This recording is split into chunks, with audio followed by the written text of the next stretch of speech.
spiritual guru Sadhaguru Jaggi Vasudev, who runs the Isha Foundation, has started a rally for rivers which runs from Kanyakumari to Haridwar across the span of a month. Awesome!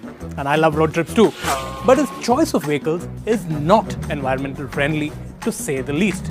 Just driving a green colored vehicle like the G63 AMG does not make it green. In fact, the G63 AMG SUV is probably one of the least environment friendly SUVs you can get.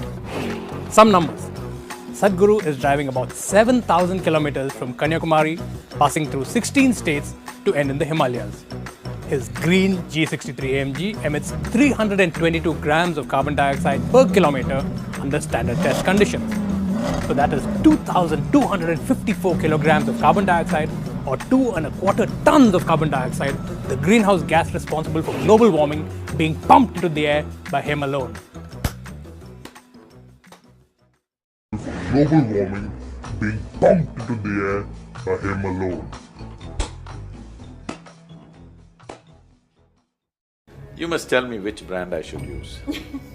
Tell me which is your brand. I have no brand. Then I just use one of the legal brands in the country. Yes.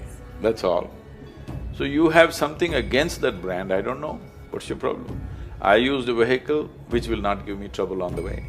I used a vehicle which will take the beating because you don't know what it means. Most of these people have never driven on Indian roads during the nights and days non-stop.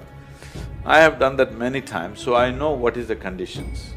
And if you don't have a vehicle of the right kind, you won't complete the journey. So I made sure there is a vehicle which goes through the journey, and it did.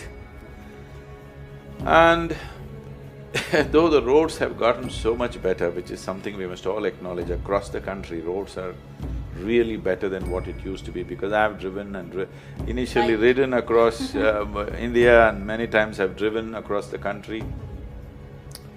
But for the first time I'm seeing the major roads in the country are as good as anywhere in the world, which is really, really nice. Only thing is, there is that one odd driver who's coming from the opposite direction. Suddenly in the middle of the street there's a cow sitting, and we even saw an elephant somewhere, all these things. It is not such a rare thing in India that you may hit something, either a cow or a median, because there are many unmarked medians. You know, when you're driving in the night, through the night we are driving, and I'm the only driver without a replacement driver. Every kilometer I drove. All the other drivers had two or three… 7,000 kilometers. 9,300. Yeah, from Coimbatore to Kanyakumari. Yes, from Coimbatore to Kanyakumari to here, it's… When I came to India Gate, the meter clocked 9,300.1, exactly. Drove all the way. All the way, every kilometer. So when you're driving through the night, they don't know what it means, they don't know what they're talking about. This is not skepticism. I love skepticism. I'm a super skeptic about everything. It's good to be skeptical. Skepticism is fine, but suspicion is sickness. You suspect everything, every motive in the world you suspect, then that is a sickness. So please, sickness must be treated. See, the vehicle that I drive or anybody drives on the road, they are legal vehicles.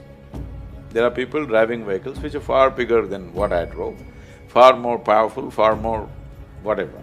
But this is a Euro 5 engine, it is the best, emission control it has in the world.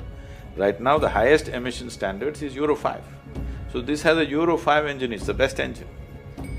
Above all that is fine, but it's a legal vehicle. So somewhere some people think their opinion is bigger than the law in the land. This means they want to breed lynch mobs. If they had the power, they would like to throw stones at the rally, that's all they would like to do. So lynch mobs are being bred by people. The moment you say, my opinion is higher than the law, if you have a few emotional people around you who are capable of doing things on the street, there is going to be a lynch mob, isn't it? So these people should know what they're talking about.